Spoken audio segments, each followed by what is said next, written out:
Hello everyone, welcome to my YouTube channel AH helpline. कैसे हैं आप लोग? इस वीडियो में हम लोग बात करेंगे री रजिस्ट्रेशन करने के बारे में। जैसा कि आप लोग को पता है कि जनवरी 2023 सेशन के लिए इग्नू की तरफ से री रजिस्ट्रेशन स्टार्ट कर दिया गया है। लास्ट डेट 31 दिसंबर तक रखा गया है। तो इसके बारे में तो मैंने ऑलरेडी आप लोगों को बता दिया था कि री रजिस्ट्रेशन स्टार्ट हो गया है। नाउ इस वीडियो में हम लोग बात करेंगे कि री रजिस्ट्रेशन करते कैसे हैं। स्टेप बाय स्टेप मैं आप लोग को कंप्लीट डिटेल बताऊंगा, क्योंकि री रजिस्ट्रेशन एक बहुत इंपॉर्टेंट प्रोसेस होता है और अगर आपने इसमें गलती किया सब्जेक्ट चूज करने में तो बहुत परेशानी का सामना आप लोग को करना पड़ेगा। इसलिए री रजिस्ट्रेशन ध्यान से करना है, सब्जेक्ट ध्यान से चूज करना है और इन्हीं सब चीज के बारे में हम लोग इस वीडियो में डिटेल में बात करेंगे। आप लोग वीडियो को ध्यान से और कंप्लीट जरूर देख लीजिएगा। एएच हेल्पलाइन चैनल पे फर्स्ट टाइम आए हैं, इग्नू के स्टूडेंट हो तो हर एक ट्रस्टेड इन्फॉर्मेशन पाने के लिए चैनल को अभी सब्सक्राइब करें और री रजिस्ट्रेशन करने के दौरान या सब्जेक्ट चूज करने के दौरान किसी भी तरह के डाउट के लिए आप लोग मुझे कभी भी कॉल करके अपना डाउट क्लियर कर सकते हो। ज्यादा इन्फॉर्मेशन के लिए कैसे कॉल करना है ऊपर कार्ड में दिया वीडियो का लिंक चेक करें, उससे आपको समझ में आ जाएगा। नाउ जनवरी 2023 सेशन के लिए अगर आपको री रजिस्ट्रेशन करना होगा तो आपको इस पोर्टल से री रजिस्ट्रेशन करना होगा, जो आप लोग के स्क्रीन के ऊपर नजर आ रहा है। इसका लिंक मैंने डिस्क्रिप्शन में दे दिया है। तो सबसे पहले तो आपको यह पता करना होगा कि जनवरी 2023 सेशन के लिए आप री रजिस्ट्रेशन करने के लिए एलिजिबल हो या नहीं हो, और उसके लिए आप लोग को ये वीडियो देख लेना होगा। इस वीडियो का लिंक डिस्क्रिप्शन में दिया हुआ है, ऊपर कार्ड में भी मैं वीडियो का लिंक दे दूंगा। इस वीडियो को देखने के बाद से आपको ये पता चल जाएगा कि आप जनवरी 2023 सेशन में री रजिस्ट्रेशन करने के लिए एलिजिबल हो या नहीं हो। ठीक है, एक बार आपको पता चल गया कि आप री रजिस्ट्रेशन करने के लिए एलिजिबल हो, उसके बाद से आप लोग इस पोर्टल पे आओगे। इस पोर्टल पे आने के बाद से सबसे पहले तो सभी इंस्ट्रक्शन को ध्यान से पढ़ लो, उसके बाद से री रजिस्ट्रेशन करना। मैं एक एक पॉइंट को अच्छे से समझा दे रहा हूं, ध्यान से सुनना। पहला नंबर पॉइंट में ये बोला गया है कि जो भी स्टूडेंट री रजिस्ट्रेशन कर रहे हैं सबसे पहले तो उनको न्यू रजिस्ट्रेशन के ऊपर क्लिक करना होगा एंड खुद को इस पोर्टल पे रजिस्टर्ड करना होगा। जो भी स्टूडेंट थर्ड ईयर के लिए री रजिस्ट्रेशन कर रहे हैं उनको न्यू रजिस्ट्रेशन के ऊपर क्लिक नहीं करना है। उन्होंने जब सेकेंड ईयर का री रजिस्ट्रेशन किया होगा उसी वक्त उन्होंने पासवर्ड क्रिएट किया होगा, तो यहाँ पे डायरेक्टली वो अपने एनरोलमेंट नंबर, पासवर्ड पुट करेंगे, कैप्चा पुट करेंगे, लॉग इन करेंगे, हो जाएगा। अगर पासवर्ड भूल गए होंगे तो यहाँ पे रीसेट पासवर्ड का ऑप्शन के ऊपर क्लिक करके अपना पासवर्ड को रीसेट कर सकते हैं। लेकिन जो भी स्टूडेंट पहली बार री रजिस्ट्रेशन कर रहे हैं सेकेंड ईयर में, उनको न्यू रजिस्ट्रेशन के ऊपर क्लिक करके पहले इस पोर्टल पे रजिस्ट्रेशन करना होगा। न्यू रजिस्ट्रेशन के ऊपर क्लिक करके कैसे रजिस्ट्रेशन करना होगा मैं आगे बताता हूं आप लोग को, पहले बाकी अदर इंस्ट्रक्शन को ध्यान से देख लेते हैं।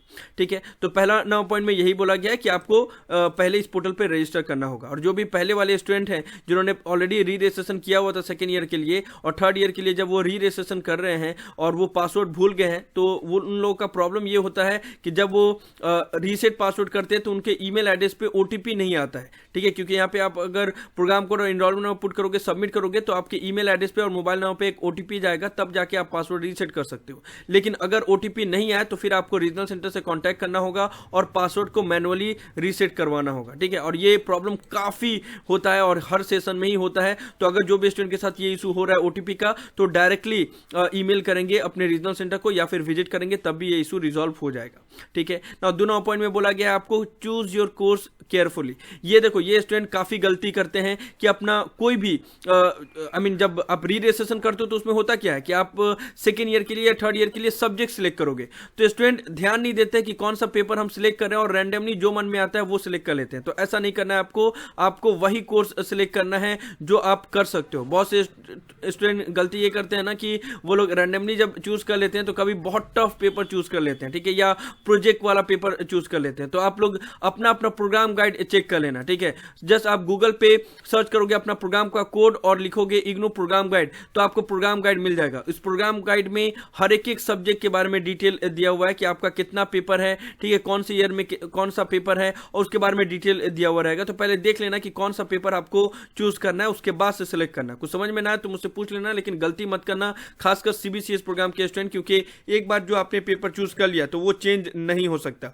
बाकी अदर प्रोग्राम का तो सब्जेक्ट चेंज का भी फैसिलिटी रहता है, लेकिन बीएजी, बीकॉम जी, बीएससी जी या बीए ऑनर्स के जितने भी स्टूडेंट हैं या सीबीसीएस के जितने भी बैचलर डिग्री के स्टूडेंट हैं उनको सब्जेक्ट चेंज अलाउड नहीं किया जाता। तो आप ध्यान से चूज करना। एंड मास्टर डिग्री के भी स्टूडेंट या जो भी प्रोग्राम के स्टूडेंट हो, कोशिश करना कि अगर प्रोजेक्ट वाला पेपर कंपलसरी नहीं है तो वो नहीं लेना, क्योंकि प्रोजेक्ट बनाने में काफी प्रॉब्लम होता है और गाइडेंस भी सही से नहीं मिलता है। ओके, तो 2 नंबर ऑप्शन में यही बोला गया कि आपको सब्जेक्ट सही से सिलेक्ट करना है। उसके बाद से जो इंपॉर्टेंट चीज है वो ये बोला गया है कि अगर आप लोग पेमेंट करते हो, एक बार पेमेंट हो गया और सक्सेसफुल नहीं शो कर रहा है तो इमीडिएटली सेकंड पेमेंट मत कर देना, वेट करना 72 वर्किंग आवर तक, वो ऑटोमेटिकली पेमेंट सेटल हो जाता है और आपका पेमेंट सक्सेसफुल शो होने लगता है। ठीक है, अगर 72 आवर के बाद से भी अगर पेमेंट सक्सेसफुल ना शो करे तब उसके बाद से दूसरा पेमेंट करना, और अगर आपका 2 पेमेंट हो गया है तो 1 पेमेंट रिफंड हो जाएगा। उसके बाद से एक और इंपॉर्टेंट चीज बोला गया है कि अगर आप साइबर कैफे से करवा रहे हो या कोई भी थर्ड पार्टी से करवा रहे हो तो उनको पहले ही बता देना कि कौन सा सब्जेक्ट चूज करना है, नहीं तो उन्होंने अगर अपने मन से कोई भी सब्जेक्ट चूज कर लिया तो आपके लिए काफी मुश्किल है, क्योंकि अल्टीमेटली में पढ़ना आपको है। ठीक है, तो नॉर्मली आप लोग तो खुद से ही री रजिस्ट्रेशन कर सकते हो, एकदम सिंपल सा प्रोसेस है, कहीं पे आपको जाने की जरूरत नहीं है, किसी और से करवाने की जरूरत नहीं है। अगर आप लोग वीडियो को भी ध्यान से देखोगे तो आपको समझ में आ जाएगा, बस सब्जेक्ट ही सिलेक्ट करना है, यही इंपॉर्टेंट चीज है और कुछ नहीं है। ठीक है, तो आप लोग खुद से ही कर लेना, लेकिन अगर आप साइबर कैफे से करवाते हो तो उनको पहले ही बता देना कि कौन कौन सा सब्जेक्ट सिलेक्ट करना है। ओके, तो ये सभी इंस्ट्रक्शन आपने पढ़ लिया। उसके बाद से I have read and understood the instruction given, इसके ऊपर क्लिक करोगे, प्रोसीड फॉर री रजिस्ट्रेशन के ऊपर क्लिक करोगे, इस पेज पे आ जाओगे। यहाँ पे बोला जाएगा कि आप अपना यूजर नेम यानी कि अपना एनरोलमेंट नंबर पुट करो, पासवर्ड पुट करो, कैप्चा पुट करो और लॉगिन करो। ठीक है, तो अगर आपने ऑलरेडी सेकंड ईयर में री रजिस्ट्रेशन किया हुआ है तो आप डायरेक्टली अपना एनरोलमेंट नंबर, पासवर्ड और कैप्चा पुट करके लॉगिन करोगे। और अगर आपने कोई भी री रजिस्ट्रेशन इससे पहले नहीं करवाया है, पहली बार इस पोर्टल पे रजिस्ट्रेशन करें तो आपको न्यू रजिस्ट्रेशन के ऊपर क्लिक करना होगा। न्यू रजिस्ट्रेशन के ऊपर क्लिक करने के बाद से एक अलग पेज ओपन हो जाएगा। यहाँ पे आपको अपना रिस्पेक्टिव प्रोग्राम सिलेक्ट करना होगा। आपका नेम जो आई कार्ड में प्रिंट है वही सेम स्पेलिंग यहाँ पे पुट करोगे, अपना एनरोलमेंट नंबर पुट करोगे, कैप्चा पुट करोगे, सबमिट करोगे। इस पोर्टल पे जब आप रजिस्ट्रेशन करते हो तो उस वक्त जो मोबाइल नंबर और जो ईमेल एड्रेस आपको पुट करना होता है उसको ध्यानपूर्वक पुट करना, और वही मोबाइल नंबर या ईमेल एड्रेस पुट करना जो अभी एक्टिव कंडीशन में है, क्योंकि जब आप पासवर्ड भूल जाते हो तो रीसेट करने के लिए आपके मोबाइल नंबर और ईमेल एड्रेस पे ही ओटीपी जाता है। ठीक है, तो इस चीज का आप लोग ध्यान रखना, अगर थर्ड पार्टी ईमेल एड्रेस या मोबाइल नंबर डाले तो फिर आपके लिए काफी मुश्किल होगा पासवर्ड रीसेट करने में, अगर आप पासवर्ड भूल जाते हो तो। ठीक है, तो यहाँ पे अपना programme code, name, enrolment number put करोगे, सबमिट करोगे। उसके बाद से आपको अपना ईमेल एड्रेस डालने के लिए बोला जाएगा। उसके बाद से सबमिट करोगे तो आपके ईमेल एड्रेस पे ओटीपी जाएगा, ओटीपी पुट करोगे। उसके बाद से आपको पासवर्ड क्रिएट करने के लिए बोला जाएगा। एक बार आपने पासवर्ड क्रिएट कर लिया उसके बाद से आपका रजिस्ट्रेशन हो जाएगा। पासवर्ड क्रिएट करने के बाद से यहाँ पे शो करेगा you can log in now. उसके बाद से अपना एनरोलमेंट नंबर पुट करोगे, जो पासवर्ड क्रिएट किए थे वो पुट करोगे, कैप्चा पुट करोगे, लॉगिन के ऊपर क्लिक करोगे, लॉगिन हो जाएगा और कुछ इस तरीके से डैशबोर्ड शो करेगा। यहाँ पे आपका प्रोग्राम का कोड और आपका प्रोग्राम का नेम लिखा रहेगा और यहाँ पे एक ऑप्शन मिलेगा क्लिक हियर, इसके ऊपर क्लिक करोगे। उसके बाद से यहाँ पे आपका सारा डिटेल शो करेगा, आपका नेम, आपका एनरोलमेंट नंबर, आपका स्टडी सेंटर कोड वगैरह वगैरह। उसके बाद से यहाँ पे शो करेगा कि री registration open for January 2023 session and you can apply for री registration in year 2 of MEC। ठीक है, तो जिस भी ईयर के लिए आपको री रजिस्ट्रेशन करना होगा वो यहीं पे शो करेगा। अगर आप री रजिस्ट्रेशन करने के लिए एलिजिबल नहीं होगे तो यहाँ पे शो करेगा कि आप एलिजिबल नहीं हो। अगर आप एलिजिबल होगे तो यहाँ पे शो करेगा कि यू कैन अप्लाई फॉर री रजिस्ट्रेशन और यहाँ पे किस ईयर के लिए री रजिस्ट्रेशन कर सकते हो वो भी यहाँ पे लिखा रहेगा। तो जो भी स्टूडेंट को ये डाउट है ना कि मुझे जनवरी 2023 सेशन के लिए री रजिस्ट्रेशन करना है या नहीं करना है, तो सिंपली आप लोग इस पोर्टल पे रजिस्टर कर लो, लॉगिन करोगे तो ये पोर्टल ही आपको खुद ब खुद बता देगा। ठीक है, तो यहाँ पे आप लोग ने देख लिया सारा डिटेल आपका सही है। उसके बाद से नीचे में आपने फर्स्ट ईयर में जो जो पेपर लिया होगा उसका सारा डिटेल लिखा हुआ रहेगा। अगर आप थर्ड ईयर में री रजिस्ट्रेशन कर रहे हो तो यहाँ पे फर्स्ट ईयर और सेकंड ईयर का सारा डिटेल ऑलरेडी लिखा हुआ रहेगा। उसके बाद से यहाँ पे एक ऑप्शन मिलेगा click here to select your courses, इसके ऊपर क्लिक करोगे, नेक्स्ट पेज पे आ जाओगे। यहाँ पे सबसे इंपॉर्टेंट चीज है सब्जेक्ट सिलेक्ट करना। सब्जेक्ट सिलेक्ट करने से पहले आपको ये पूछा जाएगा कि आप स्टडी मटेरियल सॉफ्ट कॉपी में लेना चाहते हो या हार्ड कॉपी में। जैसे मैंने हर बार आप लोग को बताया हुआ है, इस बार भी मैं सेम यही बोलूंगा कि आपको हार्ड कॉपी ही सिलेक्ट करना है, सॉफ्ट कॉपी सिलेक्ट नहीं करना है, क्योंकि सॉफ्ट कॉपी में आपको सिर्फ 15% का डिस्काउंट मिलेगा टोटल फीस पे, जो कि बहुत ज्यादा नहीं होता है। एंड सॉफ्ट कॉपी वैसे भी फ्री में ही अवेलेबल रहता है हर एक स्टूडेंट के लिए। इवन अगर आप प्रिंटेड फॉर्म भी सिलेक्ट करते हो तब भी आपको सॉफ्ट कॉपी मिलता है, और सॉफ्ट कॉपी सिलेक्ट करोगे तो सॉफ्ट कॉपी मिलेगा ही। लेकिन PDF से पढ़ने में काफी प्रॉब्लम होता है, और इससे पहले भी बहुत से स्टूडेंट ने 15% के डिस्काउंट के चक्कर में उन्होंने सॉफ्ट कॉपी अवेल किया, लेकिन बाद में उनको काफी प्रॉब्लम झेलना पड़ा एंड फिर उनको मार्केट से रेफरेंस बुक खरीदना पड़ा जिसका प्राइस बहुत ज्यादा था। ठीक है, तो इसलिए बेहतर यही है कि आप लोग प्रिंटेड फॉर्म सिलेक्ट करें, वही ज्यादा बेहतर होगा। ओके, उसके बाद से आता है the most important part, that is subject select करना। नाउ देखो यहाँ पे डिफरेंट प्रोग्राम के लिए डिफरेंट तरह का चीजें हैं जो आप लोग को ध्यान रखना होगा। मास्टर डिग्री के ज्यादातर जो प्रोग्राम है उसमें आप लोग को प्रॉब्लम नहीं होगा, क्योंकि मास्टर डिग्री के ज्यादातर प्रोग्राम में कंपल्सरी कोर्सेज ज्यादा रहते हैं और आपको बस कुछ ही पेपर सिलेक्ट करना होता है। जैसे देखो मास्टर ऑफ इकोनॉमिक्स में 4 पेपर ऑलरेडी सिलेक्ट किए हुए हैं, बस आपको 12 क्रेडिट का पेपर ही चूज करना है। उसके अलावा master of English, master of political science, master of history, इसमें तो और कोई ऑप्शन ही नहीं रहता है, आपको डायरेक्टली कंपल्सरी कोर्सेज दिया हुआ रहता है, सबमिट करो हो जाएगा। जहां पे आपको सब्जेक्ट खुद से चूज करना है वहां पे ध्यान रखना पड़ता है, और बैचलर डिग्री के स्टूडेंट के साथ ये ज्यादा होता है और मास्टर डिग्री के साथ भी होता है कुछ कुछ प्रोग्राम में। लेकिन आप लोग को बस यही चीज का ध्यान रखना है कि जो भी प्रोजेक्ट के पेपर है वो नहीं लेने हैं। अगर प्रोजेक्ट का पेपर आपका कंपल्सरी है तब ले सकते हो, वो तो लेना ही पड़ेगा। लेकिन अगर प्रोजेक्ट का पेपर कंपल्सरी नहीं है, उसके अलावा बाकी अदर पेपर ले सकते हो, तो आप प्रोजेक्ट का पेपर को छोड़ देना और बाकी अदर पेपर लेना, क्योंकि प्रोजेक्ट के पेपर में काफी प्रॉब्लम होता है। इससे पहले मैं जस्ट पास जितने भी स्टूडेंट हैं उनके एक्सपीरियंस के हिसाब से बता रहा हूं, इग्नू में प्रोजेक्ट वर्क को लेकर काफी प्रॉब्लम होता है। स्टडी सेंटर हेल्प नहीं करते, प्रोजेक्ट गाइड नहीं मिलता है, सिग्नेचर कराने में प्रॉब्लम होता है, प्रोजेक्ट कैसे बनाना है उसको लेकर कोई भी गाइडेंस नहीं मिलता है, तो काफी प्रॉब्लम होता है। इसलिए प्रोजेक्ट वाले पेपर को नहीं लेना। जैसे MAPC के जितने भी स्टूडेंट हैं उनका तो प्रोजेक्ट कंपल्सरी उनको लेना पड़ेगा, लेकिन मास्टर ऑफ इकोनॉमिक्स में भी यहाँ पे भी देखो एक MECP 101 करके एक प्रोजेक्ट पेपर है, लेकिन ये कंपलसरी नहीं है। इसके अलावा बाकी अदर पेपर आप ले सकते हो। तो अगर कंपलसरी नहीं है तो उसको नहीं लेना, अगर कंपलसरी है तभी उसको लेना। और बैचलर डिग्री के जितने भी स्टूडेंट है CBCS प्रोग्राम वाले, वो एक चीज का ध्यान रखना कि अगर साइकोलॉजी आपका पेपर नहीं है तो साइकोलॉजी के पेपर मत लेना, क्योंकि उसमें प्रैक्टिकल आता है, काफी दूर जाना पड़ता है एंड रेगुलर क्लासेस करने पड़ते हैं